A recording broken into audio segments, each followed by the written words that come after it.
Today, I am spilling the tea on ATC and also reacting to that Kristi Noem DHS crap video that the Department of Homeland Security insisted be played in all airports across America because, they're losing their freaking minds. Hey guys, it's Erica from America, your favorite flight attendant, and today is supposed to be Fun Friday, but it's actually Sunday, and I apologize for that. I had told you guys in the Tuesday video that I would do my very first ever video that I swore I would never do, which is to get political. Yeah.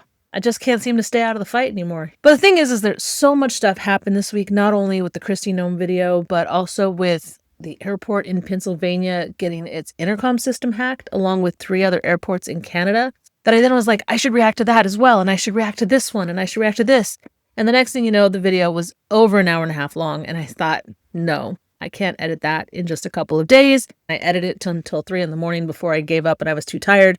Then I went to the No Kings rally yesterday.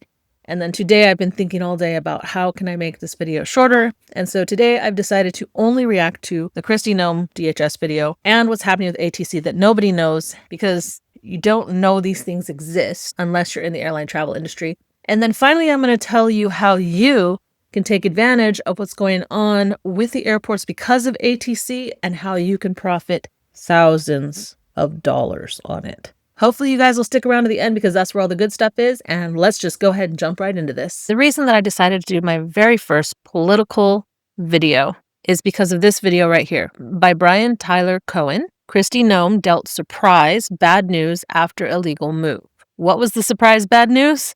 It's propaganda bullcrap. I was utterly shocked to see that this was happening as a flight attendant, because the airlines is the one place where your politics don't matter.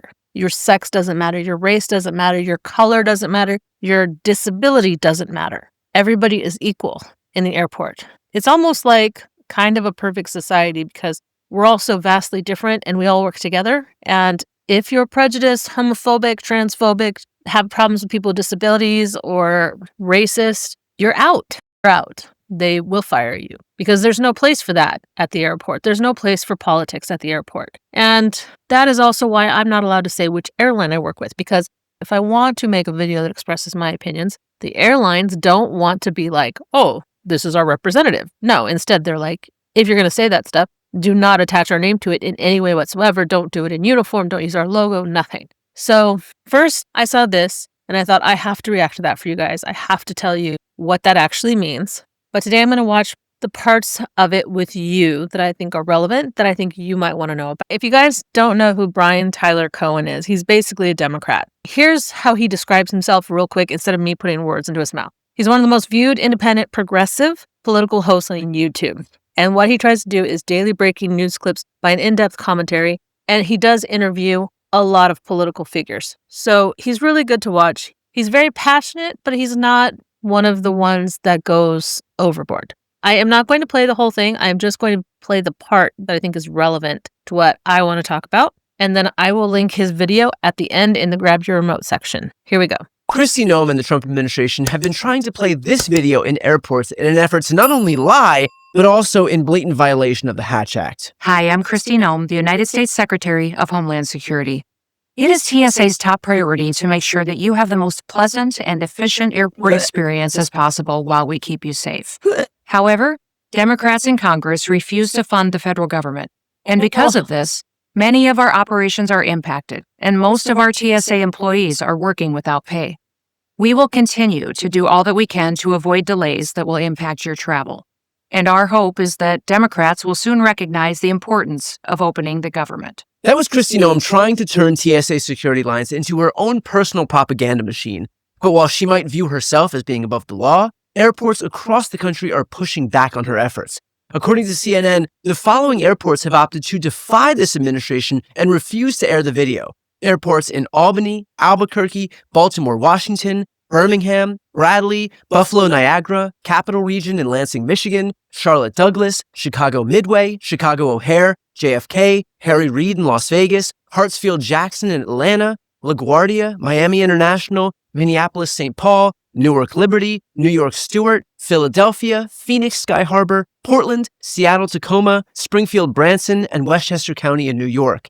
Several additional airports noted that they do not own any screens that could show the video, including airports in Austin, Texas, Boston, Denver, Little Rock, Palm Beach, and Tampa. A Newsweek report added a few unlisted airports, including Cleveland and LAX. Now, first and foremost, it is worth noting the message unto itself is illegal. It is a violation of the Hatch Act, which prohibits political activities of federal employees to ensure that essential government programs, like aviation, are administered in a nonpartisan fashion. And while this administration might view the law as a mere suggestion, the folks staffing these airports clearly don't. For example, Westchester County Executive Ken Jenkins said in a statement, Westchester County has reviewed the request from the Department of Homeland Security to replace the Real ID video with a PSA that was released by the U.S. Department of Homeland Security, Kristi Noem, and our message is clear. It is inappropriate, unacceptable, and inconsistent with the values we expect from our nation's top law enforcement officials. The PSA politicizes the impacts of a federal government shutdown on TSA operations, and the county finds the tone to be unnecessarily alarmist, particularly as it relates to operations at Westchester County Airport. This video will not be displayed at Westchester County Airport. Okay, so I'm going to stop it there because basically he just continues to talk about which airports reject it and then gives his opinion on it. I was appalled when I saw that. Just absolutely appalled because, like I said, there's no place for politics at the airport. If politics is important to you and you need to know how somebody voted, I'm a Democrat. Plain and simple. But I'm not going to judge you if you voted for MAGA. I've flown with a lot of Republicans. I do know a MAGA captain that I actually stopped talking to, but that's largely because the very first time I met him, he said probably one of the most racist things I'd ever heard to our African first officer. And I was appalled that he said it, and he tried to explain it away that he was a shock jock. Over the years, he and I have joked around, but it became clear in this last election that his views were much more radical than I thought they were, and I just don't have anything to talk to him about. Basically, he's the only person I think that I've ended my friendship with because of how they voted. But everybody else, I mean, I have open conversations all the time. Now, TSA, what's going on with TSA? To not pay TSA is awful. I say this part all the time, and it's going to sound crazy. I'm going to sound crazy. But if you work in aviation, you'll understand this. The ground crew, the gate agents, the flight attendants, the pilots, the caterers, the wheelchair people, we are all involved in a war that nobody knows about. And the reason nobody knows about it is because we are really, really, really good at our jobs. We are trained to look for terrorists, human traffickers, drug traffickers, people that might be carrying a disease of some sort, or just people that might be mentally crazy and might want to try to open the door mid-air. We are trained to look for signs that there might be issues, and we're very good at our jobs. TSA is one of the best at their jobs, and every year they get stricter and stricter. They are part of what I call the ripple effect. What the ripple effect is when something bad happens in aviation, usually the FAA steps in and analyzes it, tears it apart, tries to figure out how it happened, and then they create new rules. And those new rules are then implemented throughout the industry and often around the world. So not just in America, but a lot of times the other countries will take those and adopt it as well. That's why earlier this year, after the DC accident, I was like, I'm not worried about flying into DC because the fact of the matter is DC is going to go out of its way to make sure that that never happens again. But the point is, TSA catches a ton of stuff. Just to prove my point about the whole we're in a war that nobody knows about thing, I want to show you this. This is a database that I recently created this year, and I'm putting it together for a video that I plan to do in the future about what is the safest seat on the airplane. And what I did was I compiled a database of all of the aviation accidents that have happened since 2000.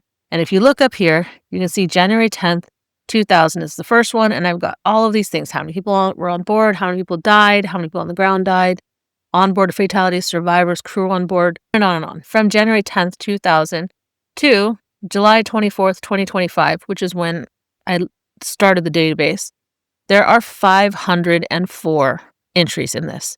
That's 504 different aviation crashes and other things that have happened. And it's not just in America, but it's around the world. And one of the things that I wanted to do here was what was the cause of it. So crash type, I'm going to unselect all, and I just want you to see this real quick. And hijacking. Those are all the hijacking incidents that have happened since 2000. And look, here's 9/11. So from 9/11 to 2025, it's gone down quite a bit. And if you look over here, you can see what country they were in. So the 9/11 ones were in the United States, then you don't see any others in the United States at that time at all. That's how good we are at our jobs. That's because we're constantly on the lookout. That's the war that we're in that people don't know about. We're trying to protect you every single day, and TSA does an amazing job. There's one airport that I went through, and it blew my mind. There was an Ohio one where TSA used to keep a trophy wall of all of the guns that they had pulled off of passengers and all of the knives. And there was probably like 100 pictures on this trophy wall. And they were within like a certain time period, something like 1 to 2 years. And I could not believe that they had got that many guns. But they had actually not only taken a picture, they'd written the date that they had taken it. And I thought, now, if it was Texas, I would believe it. But Ohio? Really? Like, they carry guns that much? I didn't think that was a thing. Of course, the passenger saw the trophy wall and complained, and so now the trophy wall is gone. And I have no idea how many they still catch. The airport was like a medium-sized airport. It wasn't even a huge one like Chicago O'Hare. And so TSA catching that many guns at a medium-sized airport in a northern state, you can imagine what they get in Texas. I did my training in Dallas, Texas, and we literally had a no guns allowed in the hotel sign at the hotel that we were staying at. And that blew my mind because I'm from Southern California. You don't see people carrying guns in most of California. But in Texas, they're much more open about it. So I could believe that they pulled that many guns from an airport in Texas, but I couldn't believe that from Ohio. So I feel like this is a major problem if our first line of defense is not getting paid. They deserve to be paid. Obviously, they deserve to be paid. But they're not the bigger problem at the airport. The bigger problem is ATC. And again, this bigger problem could mean a profit for you, or it could mean that the travel that you do in the rest of the year is going to be a complete and utter nightmare. So let's get into the next video. For the next video, we are looking at Really American Hackers Take Over Airport Speakers with Anti-Trump Message. Okay, guys, so that's the video that I basically cut out. If you want me to go ahead and turn it into a video and post on YouTube, just let me know in the comments below, say, post the video about the hacker, and I will do that. Otherwise, it might just get deleted. Basically, the video, if you want to watch it yourself, is about how a couple of airports got their intercom systems hacked by anti-Trump people. Not necessarily Democrats, but just anti-Trump people. And about the lumberjack that is going to do whatever he can to make sure that it never happens again. I didn't really like what that guy had to say about the lumberjack, so again, if you want to see that video, just let me know in the comments below. But for now, let's go on to the ATC part. Now let's talk about what no pay means for ATC. I'm sorry you can't see this picture really well. I had problems downloading it.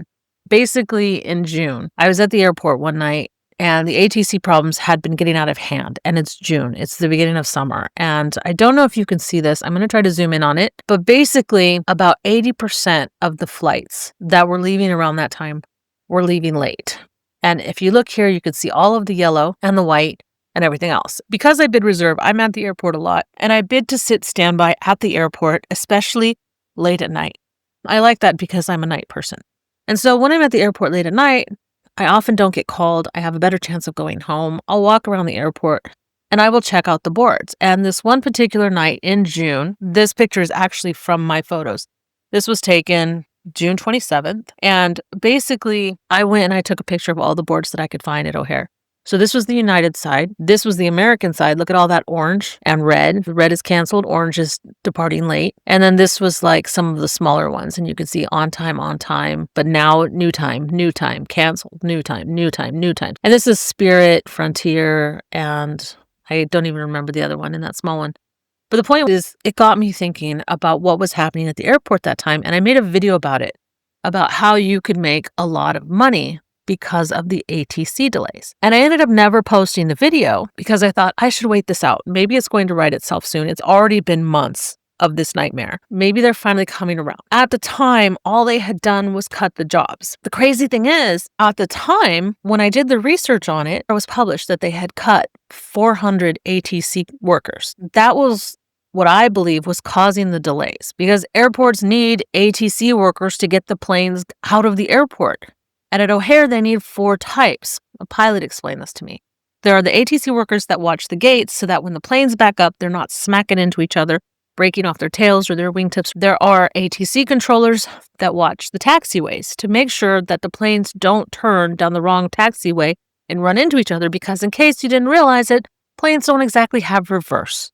Instead, we have push carts, I think that's what they're called, that basically push the planes backwards. And those are always fun because they always do that right as we're doing the safety demo, and we stumble and almost fall every single time. I swear they do it on purpose. Anyway, then there are the ATC controllers that watch the runways for people that are taking off and landing to make sure that, like, if somebody were to crash on the runway, they don't have the long line of planes behind them crashing into it over and over again. They have to redirect all of the planes in the air. And then you have the ATC controllers that talk to other airports federally and basically set up the routes and make sure that everything is getting out on time. So you need those 4 types of controllers at big airports like O'Hare. And O'Hare has been one of the busiest airports in the world. It's been like the top 10 for passengers and then the top 10 for airplanes pretty much since it was made. It probably did fall below 10 in like a year here, a year there, but they're very stubborn about trying to stay on that list. And they now have the most runways in the entire world at 8 runways. And so they definitely need ATC controllers. And with the cut of the ATC controllers, they were one of the ones that got hit hardest. And I did the research on it. Let's go ahead, and I'm going to go ahead and play that for you now, the part that I think is most relevant to this video. The reason that I'm saying that air traffic is going to be screwed is because of the ATC cuts that DOJ made.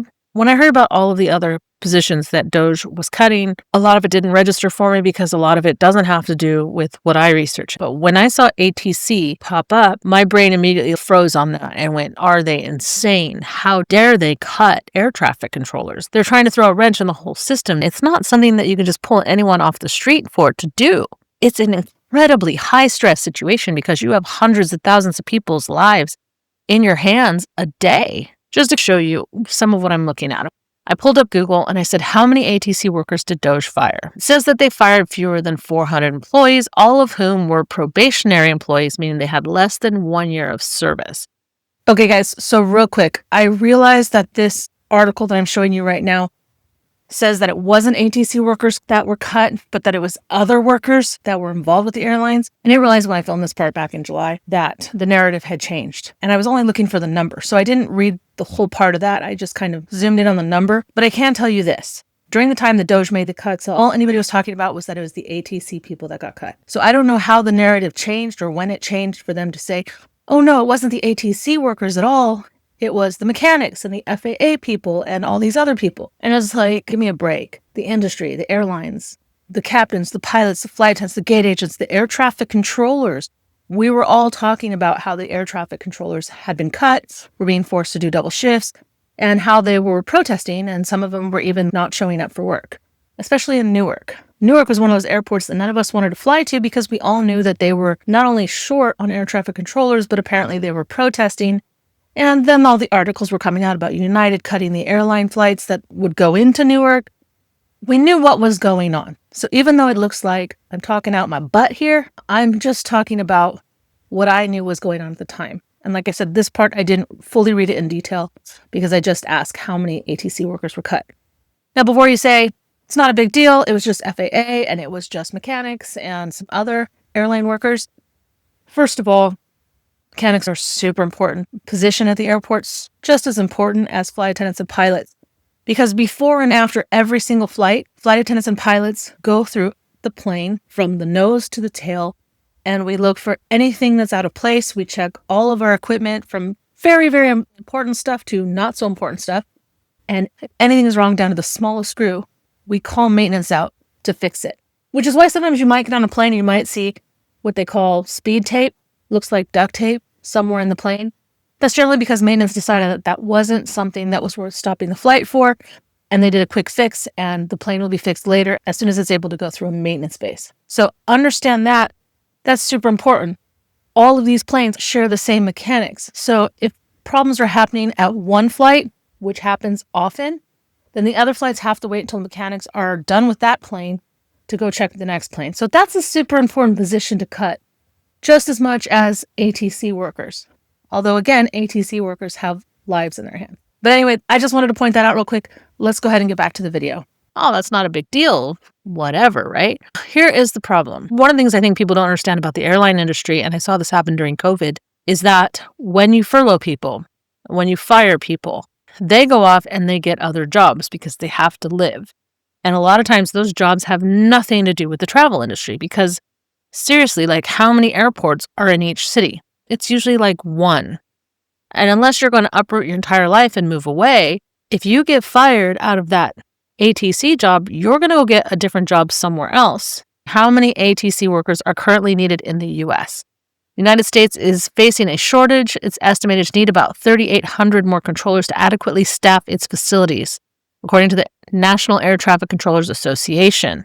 While the FAA has been hiring with over 1,800 controllers last year, the current certified controller workforce of 10,800 needs to be closer to 14,633. So we are roughly 4,000 air traffic controllers short already. I've been seeing a lot of newspaper articles just saying all kinds of different numbers. I read one the other day that said that they need 1,700 air traffic controllers to leave from the large airports and go to the small airports. And I was like, no, we don't.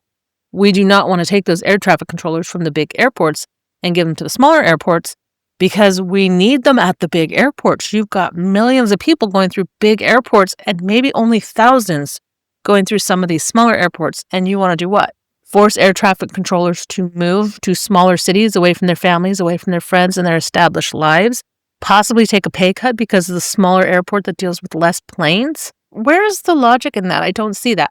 On the other hand, I also know that if you don't have an air traffic controller at some of these smaller airports, then those airports will have to shut down. And that generally means a lot of employees are going to get laid off. So one air traffic controller at one airport can make an actual huge difference in that town's economy.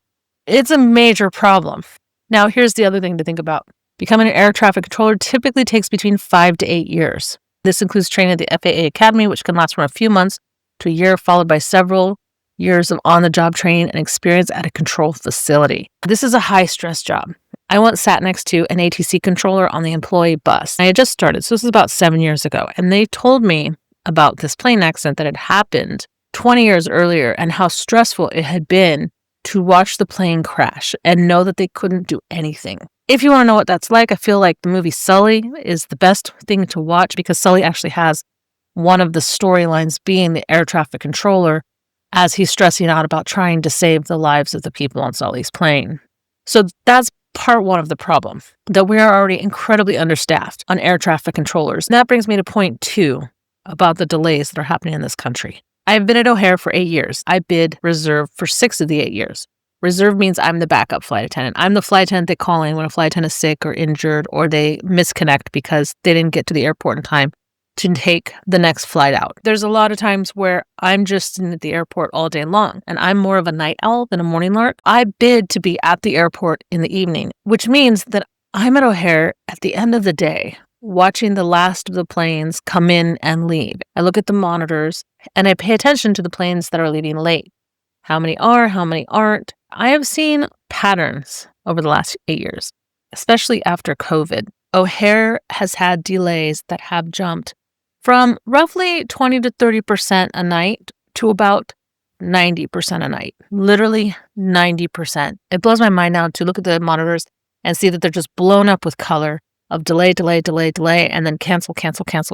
And it's like, what is going on here? If you talk to the customer service reps and the gate agents, they're like, oh, well, we had some weather today. That's generally what we're supposed to say because if a flight is delayed for maintenance or it's an airline problem, the airline will usually compensate the passenger with food vouchers and hotel vouchers and making sure that they get on the next plane. Whereas if it's an act of God, like weather, then they don't have to do compensation. So they're not talking about the ATC problem.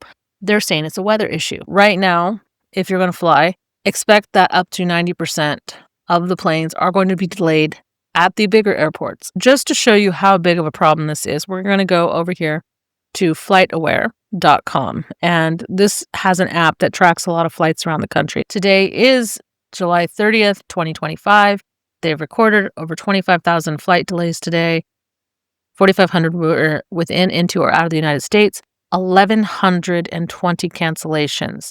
Right now it's 4:13 p.m. in the afternoon, Chicago time. And then you can see all the flights canceled, delayed, and it gives you a breakdown of all of these flights.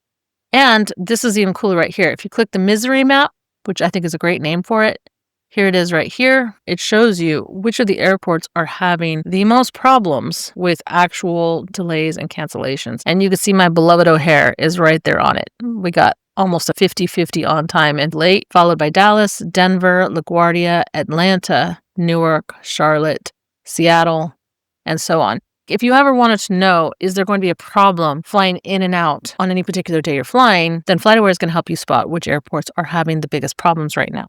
And you can plan accordingly. Now, again, I have flown out of Chicago when there have been hurricanes, thunderstorms, blizzards, high winds, lightning storms. I've seen all kinds of problems at O'Hare over the last 8 years, and I have never seen the boards as lit up as they are now with delays. I have seen 70%, 80% when a hurricane blows through. I've seen 40 to 50% delays whenever Air Force One comes into O'Hare. But we see a lot of delays, and I've never seen the boards lit up the way that they are now, which leads me into the next point. This time I went to ChatGPT. How many flights have American Airlines, United Airlines, and Delta Airlines canceled in 2025? This is a number that you can't really pull up from ChatGPT because there's so many articles. It can't really find a good number for that. It tries. It's got the summary table here. As you go down, it links to different articles. Cutting 35 daily routes at Newark. And that's the other pattern that I'm seeing. The airlines are now starting to cut routes. But it's a necessary thing to do because the ATC workers that we have now can't watch all the planes in the sky. We don't have enough of them. Big businesses want planes that are 100% full because that's the most money they're going to make. Having less ATC workers is kind of good for airline corporations because that gives them the perfect excuse to cut routes.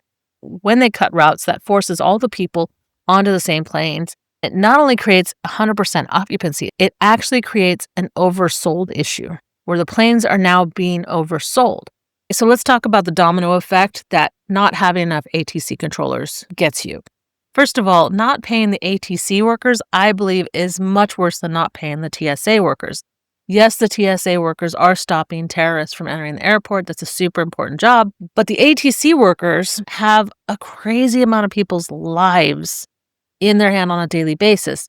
I believe the current number for O'Hare for passengers that pass through on an annual basis are as high as 80 million a year. That doesn't include the crew, with their lives in the hands of ATC workers going through just O'Hare. And when I first started at O'Hare, I looked up some statistics, and I remember at the time 8 years ago, they were saying a plane landed every 28 seconds at O'Hare. Every 28 seconds. That's all you really had.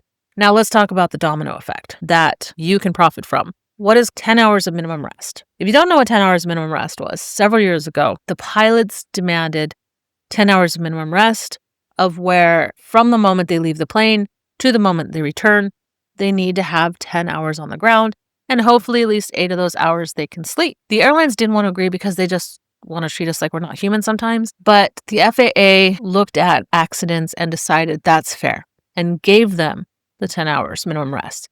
Now, did they give it to the flight attendants? No, because they didn't feel that we needed it as much as the pilots did.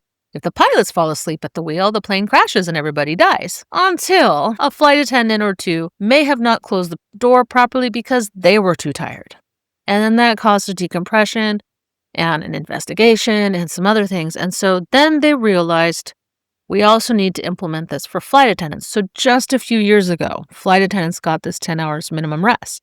And this creates a domino effect. Like I said, I like to work late in the evening. When you see planes delayed like this, all of these crews for those planes are getting to their hotel late. And then if they have to leave early in the morning on that plane, well, they get 10 hours of minimum rest. So that means the planes the next morning are not going to leave on time if the crew was supposed to be the one that took it out the next day. And so what ended up happening back in June that I noticed was that not only were the night flights leaving late, but the morning flights were leaving late. And it was causing a backup around 10 a.m. If you got to a busy airport like Dallas-Fort Worth at 10 a.m. and you were flying to another big base like LAX or Chicago or Phoenix, it's very likely that the planes were oversold because those first flights that came in the morning were coming in late. And those passengers on that plane were now late to get to their next plane. So these passengers are now at the airport and they need to get out of town, so they want to get onto the next plane. Well, that plane might be oversold already. If it's oversold, they get bumped and bumped and bumped and bumped. And what ends up happening is the gate agents will then offer money for people to give up their seat. If you decide that you want to travel between now and Christmas, it's very likely that you might lose your seat without your choice because it's very likely the planes are going to come in late. On the other hand, it also means that you are very likely going to be able to take advantage of that by volunteering. When they say who wants to give up their seat for X amount of dollars, we'll put you on the next plane. And if you keep doing that throughout the day until about 2 to 3 flights before the last flight of the day and catch one of those last flights of the day, you could walk out of the airport with thousands of dollars in airplane vouchers in your hand that you can use not only for yourself, but for your family. And you could ultimately get your dream vacation. So that is how you can take advantage of this domino effect that is happening at the airports when we don't have enough ATC controllers. And now let's get into the scary part of the ATC controllers. The crazy thing is when you look for these articles now, it says, oh, no, it wasn't ATC workers that got furloughed. It was maintenance people. It was FAA people. It was all these other people. It wasn't air traffic controllers at all. Bullshit. Because they were demanding the air traffic controllers go to smaller airports. So I don't know why the sudden conspiracy to try and say it wasn't air traffic controllers that were furloughed and fired. It was other FAA workers, maintenance people. I'm like, no, come on. So if the ATC controllers are not getting paid, do you think they're going to want to keep their job? If you think about it, they've already been furloughed once. They were already forced to work double shifts back when people got cut. Now, think about that for a moment. 2 8-hour shifts. Wow, that really sucks. Am I right? Turns out they're not 8-hour shifts. And it also turns out that air traffic controllers finally got 10 hours of minimum rest just in June of this year. Can you imagine that? Back in June, I was taking the pictures. They were working double shifts where a minimum shift was 10 hours. And then all of a sudden, they finally get to rest. It's not 10 hours from plane door to plane door. It's 10 hours from ATC door to ATC door, which means if they're trying to drive home, that gets cut out of their time. I live 40 minutes away from O'Hare Airport, and I have to leave 2 hours early to get to O'Hare, because it takes about 40 to 50 minutes, depending on traffic, to get to the airport. And then when I get to the airport, I then have to take the employee bus, which is about another 26 minutes. And I usually leave 2 hours early just in case traffic is really bad, depending on the time of day. And then when I turn around, I have to take that 26-minute bus ride back, which only comes every 15 minutes. So I'm waiting that 15 minutes as well. And on the way home, it takes an average of 2 hours. So that's 4 hours right there, just driving time to drive 40 minutes away from O'Hare. And you've got the air traffic controllers doing that. So now they might have 6 hours instead of 8 hours of sleep. Do you see how scary that is? Do you see where I'm going with that? Here, I want to show you guys this video real quick because this is absolutely insane. Chicago air traffic controllers receive, check this out, you won't believe this. Controllers are like a lot of people. They're living paycheck to paycheck, some of them. So again, it's just another burden that controllers don't need to put up with on top of an already really stressful job. Drew McQueen is the vice president of the Great Lakes Region National Air Traffic Controllers Association. He says once the shutdown ends, employees will get paid, but with so much uncertainty, it adds another stressor on top of an already strained industry. Bills don't stop. Creditors don't stop. Your mortgage payment doesn't stop. Air traffic controllers are responsible for providing pilots with instructions for safe takeoffs and landings and share critical updates. But the industry was already facing shortages before the shutdown. The system right now is currently about 3,800 controllers short. Staffing shortages have been going on here since 2013.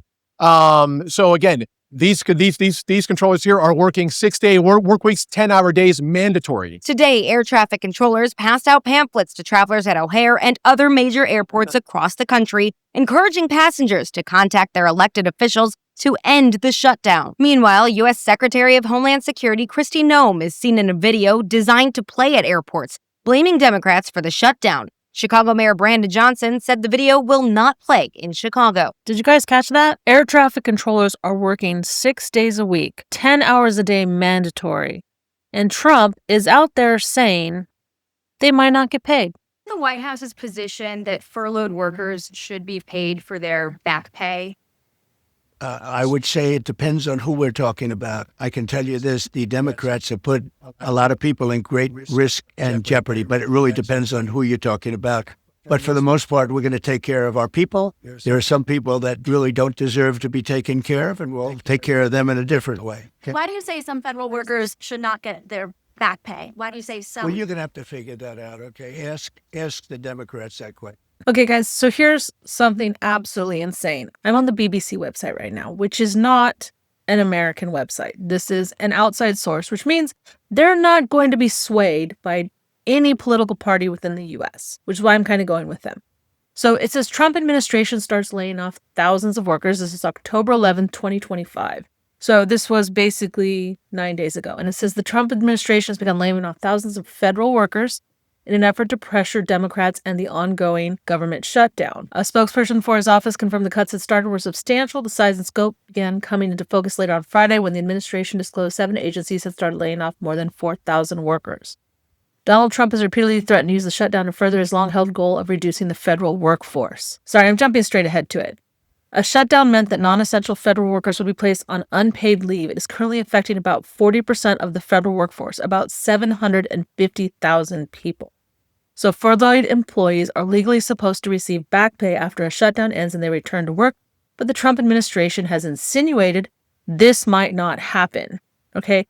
750,000 federal workers are being affected by this and 4,000 are being fired. What do you want to bet? Those are Democrats that are being fired. There's that. And the question is, who are the people he's going to help? Today is October 20th. Let's look at who he's helping. I'm going to show you Jack Cocchiarella, who I usually consider a little too opinionated on the Democrat side, but there are times that he says things that just, they're way too reasonable. I'm going to show you what Trump said first. I think this was today or yesterday or something about money that he's spending not on Americans. And Jack Cocchiarella has put it in here. Question is, what do you have to say to U.S. farmers who feel that the deal is benefiting Argentina more than it is them as they are? Well, Argentina's fighting for its life, young lady. You don't know anything about it. They're fighting for their life. Nothing's benefiting Argentina. They're fighting for their life. You understand what that means? They have no money. They have no anything. They're fighting so hard to survive. $40 billion for Argentina to help Scott Bessent and his buddies on Wall Street get a bailout. Billions more to Israel as they continue their genocide. And what do the farmers get? They get screwed. They get no one buying their crops, especially those soybeans. I'd also like to point out the fact that Donald Trump's 2019 trade war, we already did this, hurt soybean production in the United States. China stopped buying them. They moved a lot of the production to Argentina, who Donald Trump is bailing out right now. Like we saw this coming. Kamala Harris warned you guys of this. But now Donald Trump is focused on everyone else. It's not very American. I'm going to stop it there.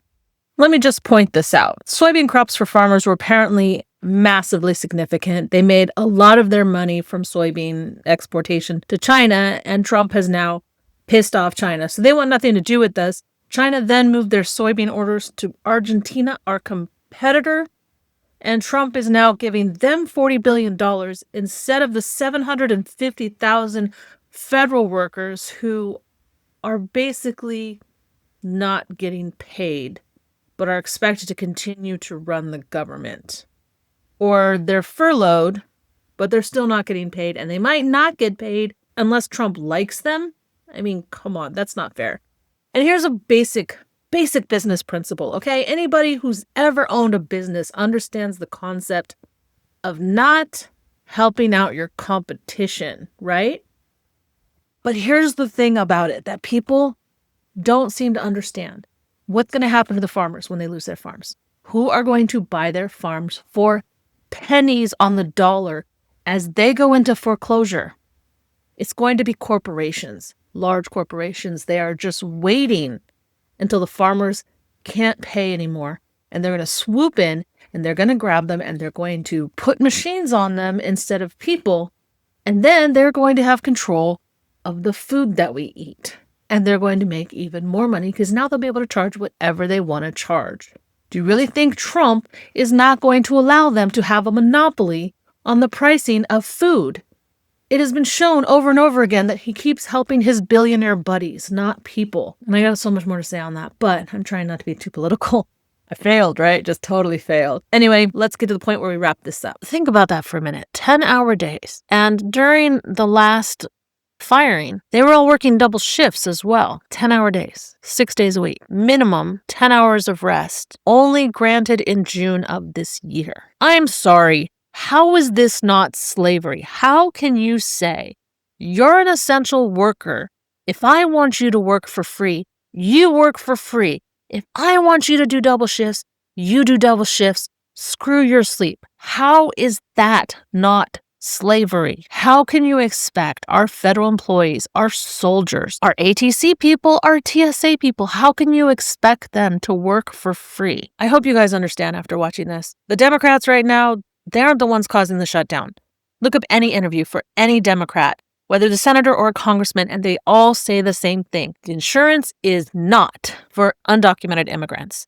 There is a law in place that Reagan put in place supposedly back in the 80s that says if you show up at a hospital and you're dying, they have to take care of you whether you're insured or not. And I think that's a good law because I would hate to show up at the hospital and not have my insurance and I'm unconscious because maybe I got in a car accident and they're not going to take care of me because, one, they don't know if I have insurance, let alone they don't know if I'm an American citizen or not.